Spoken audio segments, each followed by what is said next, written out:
Hello guys and welcome to Soccer Robot 956. Today I'm going to be talking about my top 10 films of 2025. And there was a lot to choose from. Believe me, there's a lot of good films out there that I watched this year. I watched like a total of, I'm going to say a good, in theaters. These are movies that I saw in theaters, not movies that, I saw on Netflix. No. These are films that were totally and entirely seen on a big screen, on a big silver screen. That's what makes it different. I saw a lot of movies on Netflix. I saw a lot of movies on Hulu, all those other platforms. However, these are the top 10 films that I saw in theaters, my experience with them, what I thought of them, and I'll try to be brief because there's gonna be some things that I'm gonna be saying about each and every single one of those films and why I chose them. At number 10, we have a film called Anemone. And the reason why I chose that film for spot number 10 is because not only is it Daniel Day-Lewis's grandiose return to film, to the big screen, the actor Daniel Day-Lewis, but it's also a film that wraps you, and at least it did for me. It wraps you and it makes you feel like the world can keep going, even though you're still stuck in the past, or you're still stuck with grudges. You're still stuck with. It's a very good film in the sense that not only does it have Daniel Day-Lewis, but it does feel like this film is gonna get to you only if you have that certain thing going on that happens in the film. Daniel Day-Lewis's character comes out. He talks about his past. It could be a little boring at times. I think right now the film is sitting at like 50 Rotten Tomato or whatever. But I completely connected with the film in the sense that the cinematography, the Scottish accent, I think it's a Scottish accent if I'm not mistaken, it does get a little tiresome at times. But if you just pay attention to what they're saying, to how it's being expressed, the relationship between brothers, the relationship between fathers and sons, how this will not lead to anything in the future. You need to fix those things. You need to fix whatever's going on with your family, and you need to stop living in the past. I think that's what this film brought to me. There's a lot of people that I know, including myself, that want to keep living in the past. And I believe that it is your duty or your family's duty to stop living in the past. And I think this film is just amazing in that sense. Daniel Day-Lewis's son is the director. He does indulge in some really, really long shots that are a little tiresome. And the music in this film really hit me. It really did. It hit me. I don't know, like, it really, really stuck with me in the sense that I was watching and I was thinking, you know what? I get you. I get what you're going through. And I get the message that he's trying to convey in this film. At number 9, we have Eddington. Ari Aster's Eddington, to me this year, I saw it one time in theaters and then I saw it another time in streaming. And I gotta say, he is one of those directors that when he hit the horror landscape with Hereditary, he hit the spot. He really did. But with this one, he did something different. He also tried to do something different with Beau is Afraid. However, I do think that this film, it's entertaining if you get into it. In the beginning, I want to like Joe Cross. I really do. His character, what's going on, the mask thing, the COVID 2020 mid-pandemic, like actually full throttle pandemic. But what I liked the most out of this film is I didn't like Joaquin's character at all. I wanted to like him in the beginning. I was liking him a little bit, and then he did something in the film that was, I was like, okay. Pedro Pascal is there. He acts. He does whatever he wants. He's basically in anything this year. He does his part, but I feel like this film lacks in the. Everything is just happening and happening. Like, it's a chaos. It really is a film about chaos and how don't have. We don't have. But we didn't have the boundaries. We didn't have respect for each other. We were just, during the 2020 pandemic, just doing whatever. And it's his take. It's Ari Aster's take on this pandemic and the way he saw it and everything. But what I feel like the best thing out of this film, and I'm going to say it right now, it's Darius Khondji's cinematography. That, to me, was the best out of this film. The movie is hectic. The movie keeps going and going and going and going. Magikarp, whatever it was called, the data centers, this, that. I mean, it just keeps going and rolling and rolling. However, I think the best thing out of this film, and that's what put it in my top 10 as number 9, is Darius Khondji's cinematography. He really did knock it out of the park with the cinematography. I like the lighting. I like the way the camera moves, the pans, this, that. I've always said Darius Khondji is a very, very good cinematographer. And this time Ari Aster said, you know what? I want to capture the New Mexico landscape. How do I do it? And he really hit the park with that, man. Did a really, really, really good job with that, man. And I feel like he should keep working with him in the sense that this is a Western, a COVID Western. It's good. However, I feel like the choices that Ari made are not redeemable for the character. And that's what's been happening recently. That also happened in Beau is Afraid. I was like, okay, I don't like what he did there. And it's fine.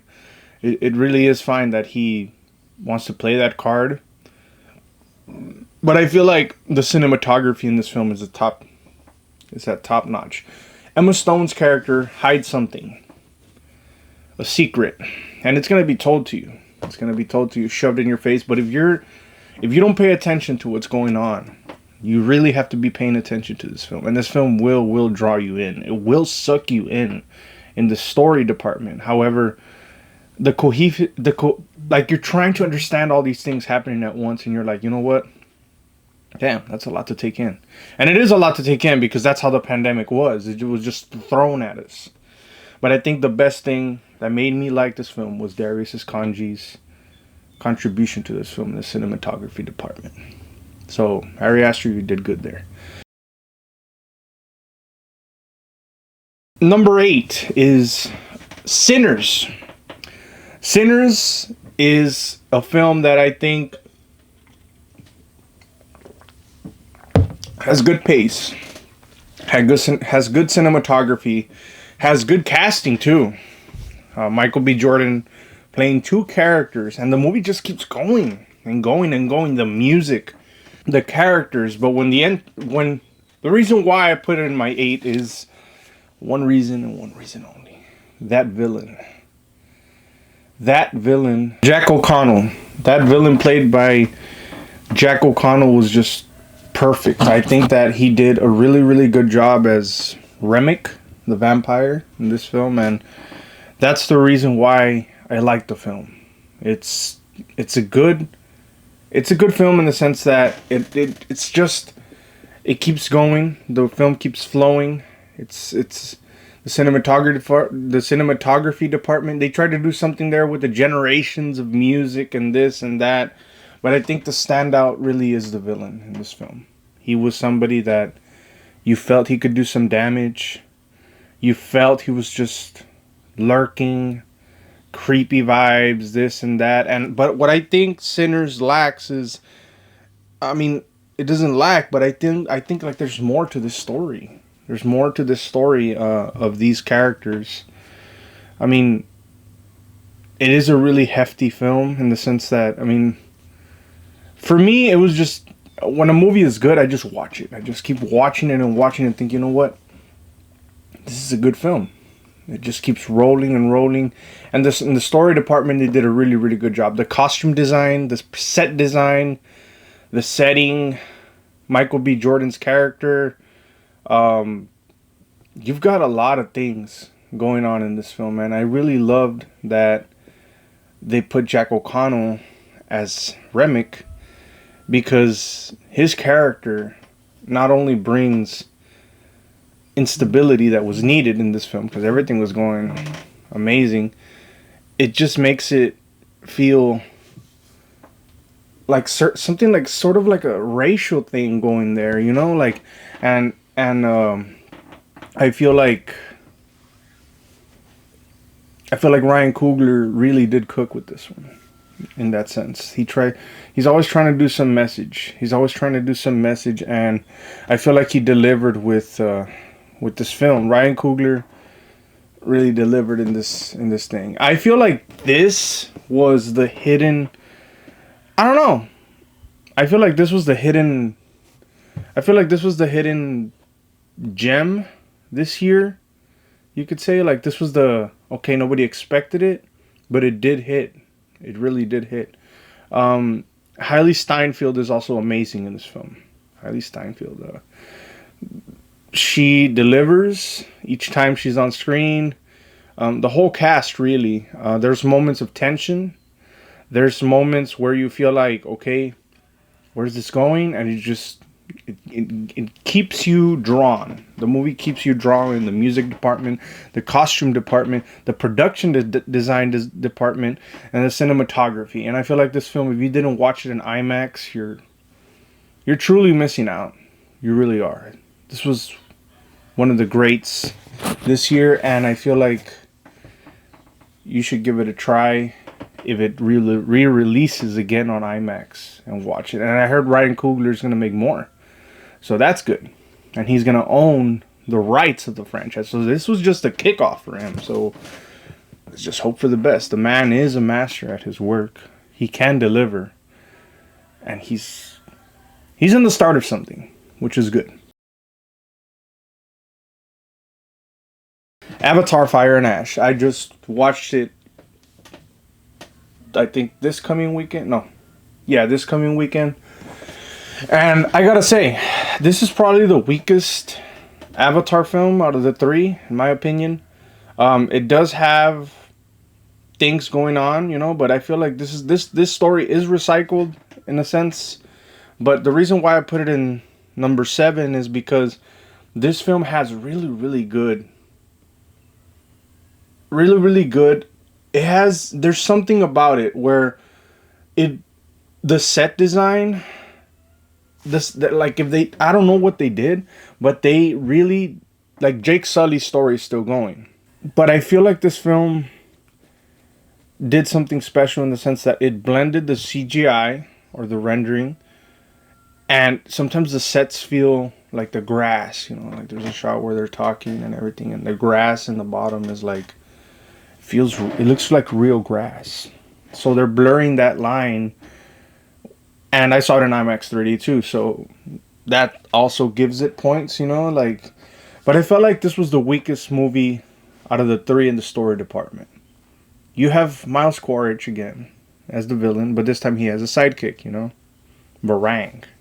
But I feel like him teaming up with Varang, it could have been built up like better, in the sense that they're just like, oh, let's be together.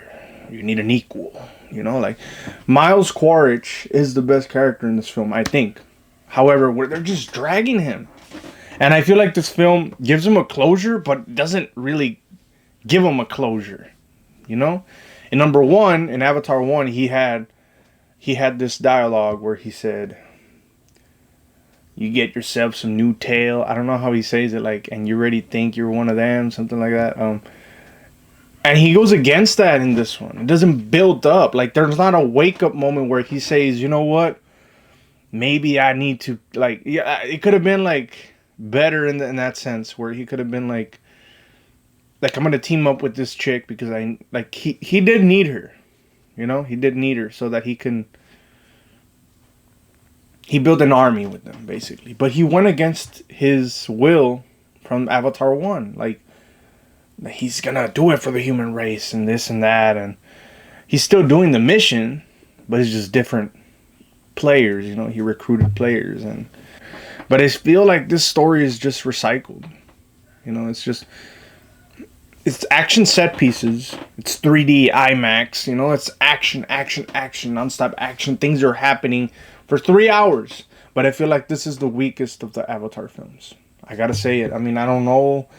I feel like when I saw Avatar 1, I was like a little kid. You know, I was watching it. I was like, you know what, this is a really good film. And then Avatar 2 comes out, and I'm like, wow, you know. And then Avatar 3 comes out, and I'm like, okay, you're extending the story, and it keeps on going. But I hope this movie brings closure to some characters. That's all I'm gonna say. But it was a good film, and the reason why I put it number 7 is because of the IMAX 3D. It was an experience with the family. You go, and you have an experience. So that's why it's a number 7. The Rock, I had never seen him act in a film this serious. And I feel like The Smashing Machine, to me, was one of those experiences where, okay, I'm going to go in, I'm going to see it, I'm going to experience it. And I did. I did really experience a good film in the sense that it brings immersion into that early UFC world. And I think it's thanks to the director Benny Safdie, who did his research. You know, he did all that research about Mark Kerr's career, what he was going through, etc., etc. But this film, to me, deserves a number 6 spot in that sense, because it's a movie where you start watching it, you experience it, and The Rock really did deliver as Mark Kerr. A lot of people are gonna skip this one. But I don't know who that is. I don't know who Mark Kerr is. Well, I invite you to see who Mark Kerr is. And this film invites you in to watch and experience a point of Mark Kerr's career that was very difficult. And The Rock really does deliver as Mark Kerr. He doesn't look exactly alike, but it is one of the, I'm going to say, like Christopher Nolan, it's one of the best male performances this year. And if it's not considered for Oscars, I will be mad. Because this was a good experience in the theater. It was a drama.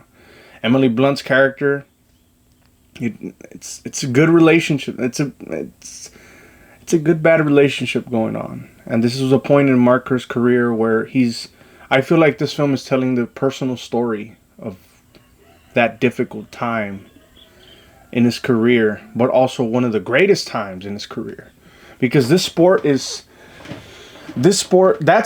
is not only vicious, violent, but it takes a lot of discipline to be in it. You know, there's a scene in this movie where you feel what the character is feeling, what Mark Kerr's character, he's like speaking to you. Okay, this is a tough sport. However, like we don't hate each other. We're trying. It's a show business, yes, but it's a sport. Who's gonna kick each other's ass first? And I feel like this film really captured that sense where The Rock really got into the character. He did his research about Mark Kerr, and he took it serious. I've never seen Mark Kerr serious. Mark Kerr. The Rock. Dwayne The Rock Johnson, who does comedy movies, who did Red One last year, get serious about a role, and we finally see him getting serious. I think it's worth a watch. The Smashing Machine is worth a watch for any man going through something.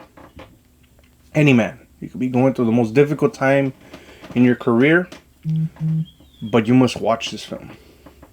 Because The Rock will deliver. And Benny Safdie too. He will deliver. And it was a great experience. Weapons. Why weapons? I mean, a lot of people will tell you, oh, weapons, I mean, you're going the easy route or whatever. But no, it's actually a good film if you watch it for the first time. Now, this is one of those films where you watch it for the first time, you're discovering everything slows down because you're trying to digest everything that is being thrown at you. And that's a good thing. A movie experience should be like that. Okay, you're connecting the dots. Why did this happen?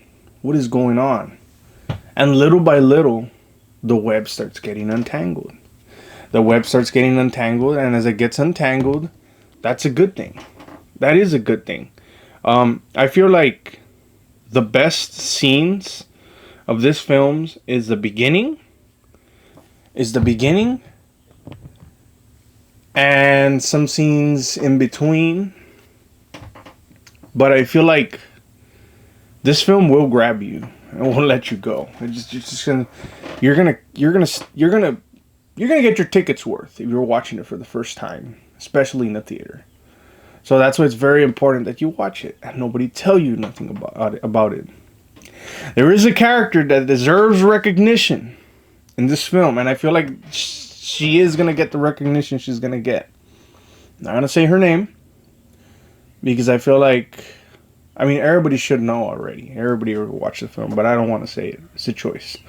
I don't like to spoil movies in that sense. But there is a character in this film that really knocked it out of the park. And that is the main antagonist of this film. She really, really delivered in her performance. She really did. And she doesn't drag it. The time that she has on screen, she knows what her character is. She knows her purpose. She knows the damage she is doing, or she knows everything that's happening. But it's a really, really good character. And she was made for that character. And I feel like nobody can take it away from her. Nobody. And you should put it down in the comments. You guys spoiled it. But that character knocked it out of the park. I think that was the whole reason why this film succeeded. The story, but it's also her. Her character will stay here in your mind. So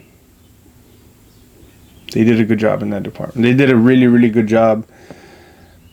Zach Cregger did a really, really good job casting that character. And I feel like the ending is also worthwhile. You should stay for the end. I mean, of course you're going to stay for the ending. You should appreciate the ending because it's a really good one. But there is some things that are left unanswered. But I feel like the story is complete. They should just leave it at that. It was a great film, a great experience. I saw it twice in the theater. The second time, upon second viewing, you really just appreciate it for what it is. And the first time viewing, you're absorbing. You're absorbing the story, absorbing everything that is going in. You appreciate it. But the second time you absorb it, but the second time you appreciate it for what it is. Fourth is going to be Superman. And yes, I did not get the Steelbook for this film. Because it was sold out. It was freaking sold out. And I'm mad. I'm playing. I feel like Superman comes in at number 4 because it's an experience. Not only is it an experience, but I think David Cornsweet is a good Superman. He is a really, really good Superman. A lot of people are going to say, oh no, they're going to be stuck in the past with Zack Snyder's portrayal, Zack Snyder's take on Superman with Henry Cavill. Henry Cavill had its time to shine, but I don't know what happened. DC was making these decisions and it didn't have a helm, With James Gunn, it feels like the helm is there. And I don't know how it's gonna go with the Netflix merger if Netflix buys, but I hope they keep it going. And I feel like David Cornsweet is Superman. He is the real Superman, like in the comics. Superman is somebody that can really kick your ass. He can maybe kill you. He can kill you if he wants to, but he's a kind person. And I feel like if I describe Superman in one word, is kindness and justice. And he knows and he stands for what is right. And I feel like this film really embodied that character. Make the right choices. Do the right things. Do the right things the first time. And always stand by your values. And I feel like this is the right Superman. This is the right direction. Lex Luthor, played by Nicholas Hoult, is also a standout. I feel like he is Lex Luthor as well. But I want to see how... Like, I felt like this movie, it had its aura moments, but it didn't really shove them in you all the time, like Man of Steel. Like, all... I don't know, he was actually doing Superman things, saving people, this, that. He didn't let his dad die like the first Man of Steel. It's not dark, it's not gritty, it's the light at the end. It's light at the end of the tunnel. Like, it stands, it's hope. This is the movie that should have been done since the beginning in 2020, what was it, 2013? This is the movie that Zack Snyder should have done. And a lot of you guys will be mad. You guys are going to type, no, you don't know who you are, or whatever. I get it. Man of Steel was good. It was really good. But it's a Superman that really wasn't fleshed out. Let's be honest. And I feel like this Superman story will be fleshed out. And Supergirl is coming out next year. So it's going to be good. But I want to see what happens in the future. I feel like his character will be explored more, and his character will evolve. I feel like James Gunn is one of those directors and one of those writers that really does evolve the characters over time. The Guardians of the Galaxy are there. That's proof. In the beginning, there were some way, and now there's some way. So maybe Superman's character will go through a lot of things in life. He will change. And I want to see what happens in Man of Tomorrow. That's why Superman deserves the number 4 spot. Because it really is a film that... I know some people that didn't want to go see it in the theater because they love Marvel. Cut the crap. This is a superhero film. And this is Superman. Superman is probably the first superhero to be on screen, and you should watch. I mean, to be on the comic books, so you should watch it. F1 to me was an experience. I wasn't expecting it to be this good, but the reason why I watched it was because, and I have it over here.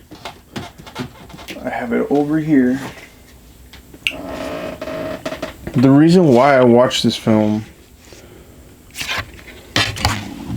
here's the Steelbook. You know how hard it was to get the Steelbook?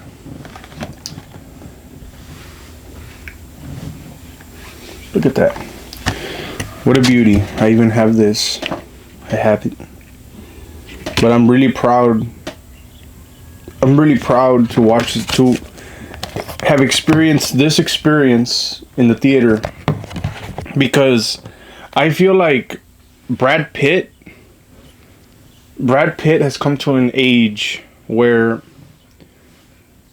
he's a superstar. He can be in anything. However, I feel like this film was good for him in the sense that this director, Joseph Krasinski, will challenge the cast. I mean, he did it with Top Gun Maverick. I mean, Tom Cruise always does his stunts, you know. But I feel like this film challenged Brad Pitt in the sense that he was actually driving the vehicles with his co-star who his name in the movie is Joshua Pierce, Damson Idris, him and Damson Idris.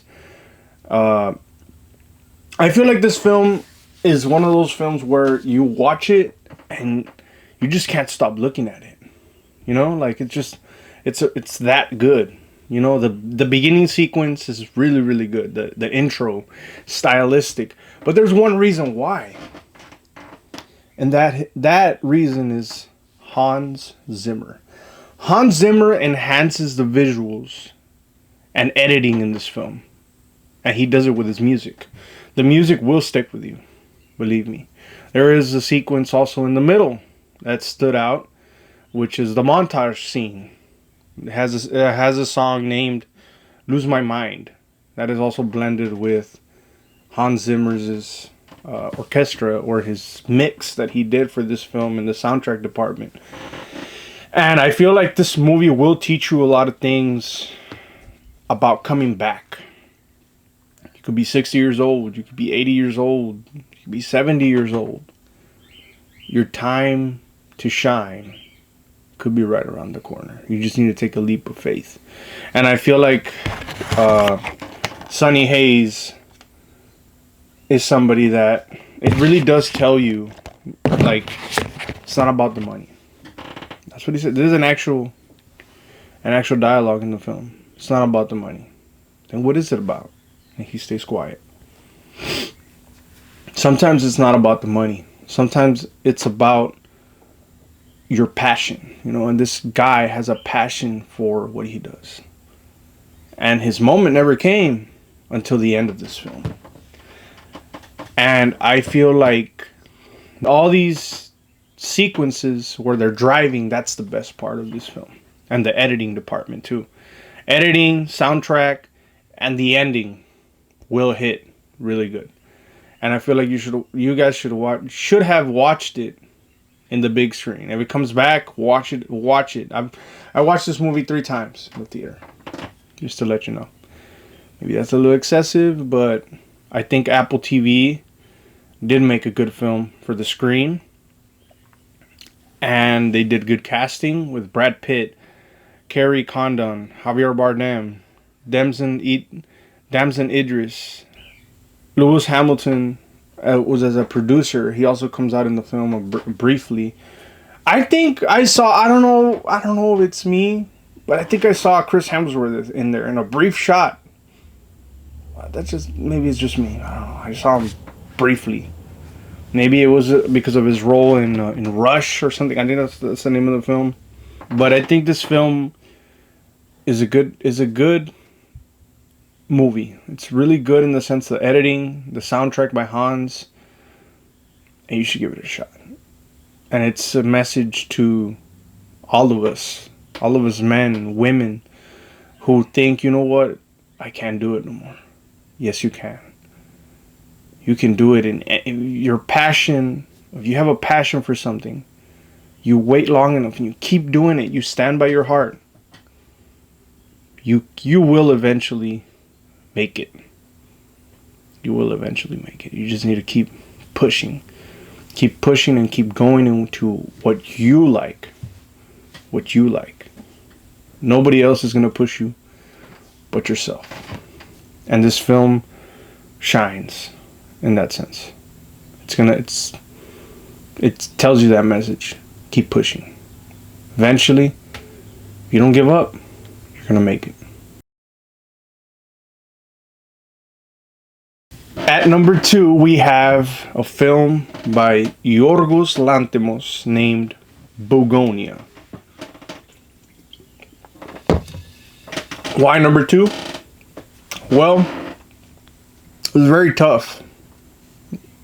Number 1 and 2 to choose. I think you guys know what number 1 is, but Bugonia to me stands at number 2 simply because the story is about these 2 guys, these conspiracy theorists, played by Jesse Plemons and I don't know the other guy's name. Let me check.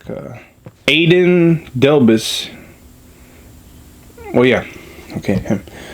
The standouts in this film, I think, are Emma Stone and Jesse Plemons. They're the main. I think that's the best part of this whole film. But Bugonia is a film where it hit me personally for what I'm going through in my life. The story. I will not talk about my personal life, but it is close to reality, and I feel like this movie exposes a lot of things about the pharmaceutical industry, the medical field, how it's used for profits other than helping the real patients, you know? How I mean, it's a very tough film. It's Yorgos Lanthimos really makes films where he's like, hey, this is like, he makes black comedy films, but it's not too far from reality. Now, it's not too far from reality in that sense, in the pharmaceutical and whatever's going on, the medical field, you know, how it's used for profit, and these CEOs keep growing, you know. So basically, the film follows Jesse Plemons' character abducting Emma Stone's character. She's very important. She's the CEO. And I feel like this film is very... The good part of this film is that it's about a conspiracy theory that these two characters have. The Jesse Plemons character and Aidan Delbis character. But I also feel like the pacing is perfect. Emma Stone's character is like, okay, I mean, you feel like Emma Stone's character is like, okay, she's playing along. She's playing along. And then the ending comes. And I feel like there's a lot of things we don't know. We're just getting consumed by the world in the sense that we are very distracted by a lot of things. And we forget about the real problems, which is the last few shots of this film. And the last few shots of this film really tell you the real problem that is going on in this world. And the real problem is our planet. We're killing it. We are really killing this planet.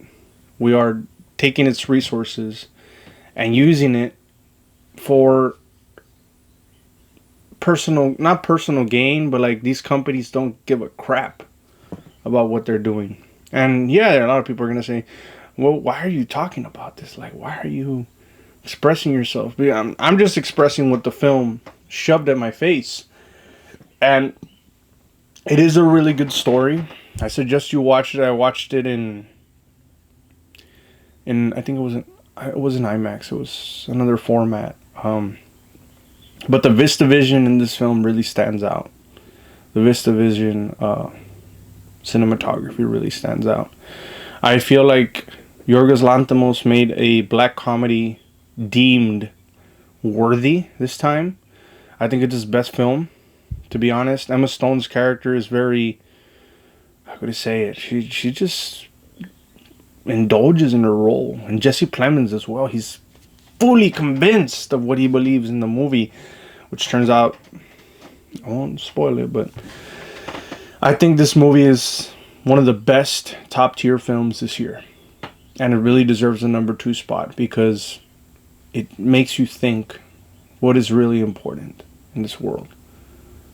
And it's our planet, yes. We don't have a clean planet. We don't have like resources. We're going to suck it dry, you know? However, I do feel like the most important thing is to take care of your family. That is the number one thing everybody should do. Take care of your family. Stand your ground. And that's all that I think is important in this world. Stand for what's right. And that's what it should be. So Bugonia for me is one of the best films this year. It's a really, really good film. Emma Stone's character as the CEO is amazing.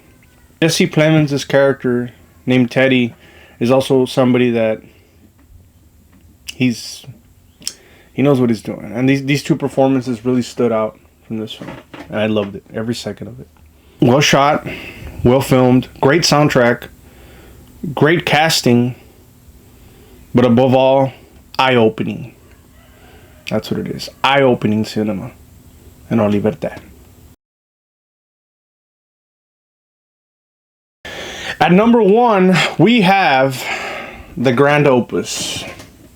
And I really debated with Begonia, but I know where this is my top film of 2025. It's going to be all y'all's top film of 2025. But the number 1 spot goes to One Battle After Another.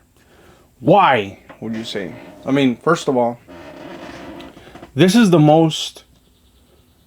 this movie has the most sucking character in this whole film. It has really, like, they grab you. Like, I don't know how you did it, Paul Thomas Anderson, but you really did get us this time. Like, for me, Paul Thomas Anderson is a filmmaker who made one of the best films ever since I saw There Will Be Blood. I loved it. It's a historical, it's not a historical, it's a historical set piece based in 1800s about a wealthy man played by Daniel Day-Lewis that got him his Oscar as well. But that's another video. There Will Be Blood. But like the motivations of every character in this film, you've seen these people. You've seen Leonardo DiCaprio's character as Bob in real life. You know? I mean, not a French revolutionary like in the film, but somebody with the likeness of that. I mean, these characters really suck you in. They really do. Teyana Taylor, Regina Hall, Benicio del Toro, Sean Penn, Leonardo DiCaprio, all these characters were perfectly casted for this film. And the way it's shot on VistaVision, and you feel like everything is shot on different, perfectly, immaculately chosen locations. And I think that's all the production team that Paul Thomas Anderson chose. And I feel like this film is the film of the year in the sense that the story, it grabs you, it doesn't let you go. You keep going, you want to know what's going to happen next. Okay, what's going to happen next, this and that. But it goes really deep into the mind of a racist cult. There is a racist cult in there. And how they will dispose of you when you're no longer needed. How any other entity would do it. Any other, let's say, clan. Let's say, I mean, this movie is a comedy movie, but it feels like it can actually happen.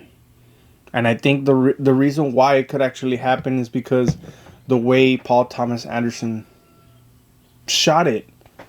You know, he shot it with VistaVision, shot it in daylight, he shot it with real, like, the characters feel really real in that sense. And the story just keeps going. Stephen Lockjaw's character, you understand his motivations. You understand what he's trying to do.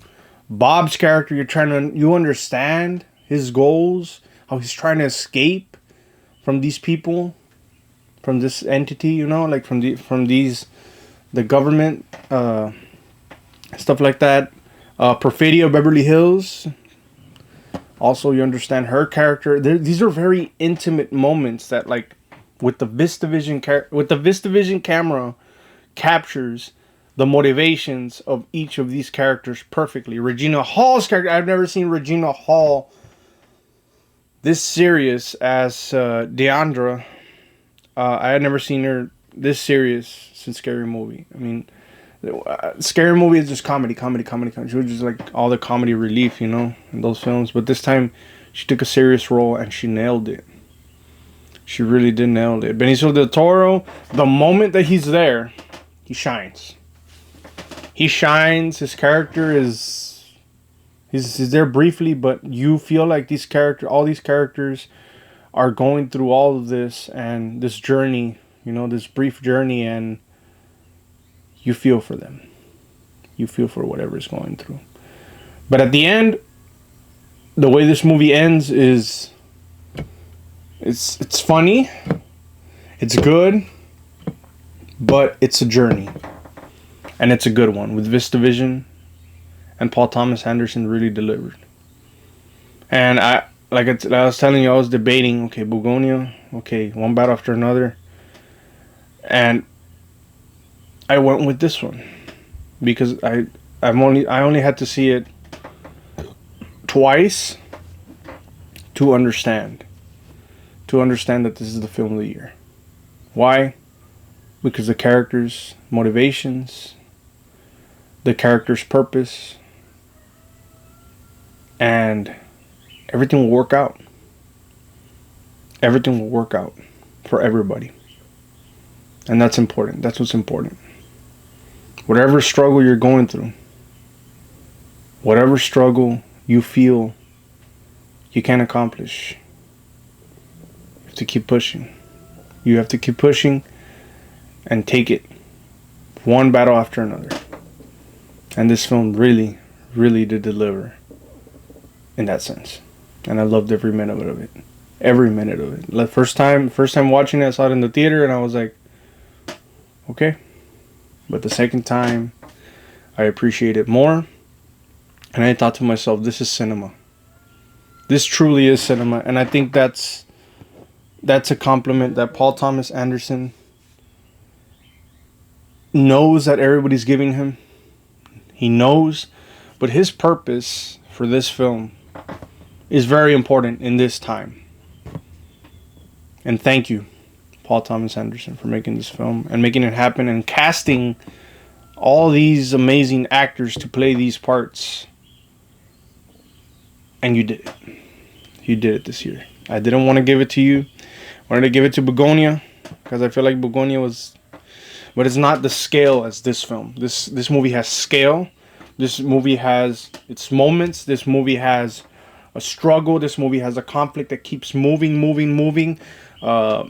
which is personal motivations, motivating those characters to keep going. Especially the antagonist, played by Sean Penn, Stephen Lockjaw. Perfect. I hope he gets the Oscar. So yeah, this has been my video for the top 10 movies, top 10 films of 2025, and I hope you guys have a great day. This was a long video, but I feel like I got my point across. The top 10 films of 2025. I feel like everybody should keep watching movies on the big screen and continue doing so. I feel like it's an experience, and it's an experience that everybody will love forever. And I hope you guys have a great day, and thank you guys for watching this video, and I'll catch you guys on the next one.